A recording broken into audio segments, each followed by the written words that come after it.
अस्सलामुअलैकुम वरहमतुल्लाहि वबरकातुह। इस्लाम अमन, सुकून, सलामती का पैगाम देता है।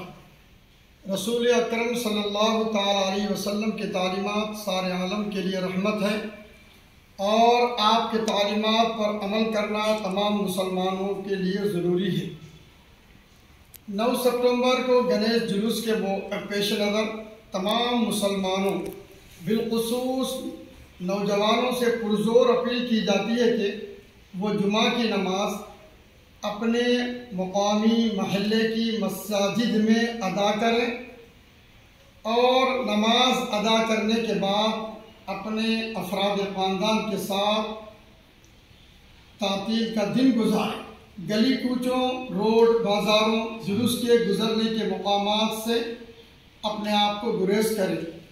मैं सारे मुसलमानों से ये अपील करता हूँ बिलखुसूस। माअस्सलाम व रहमतुल्लाहि व बरकातुहू।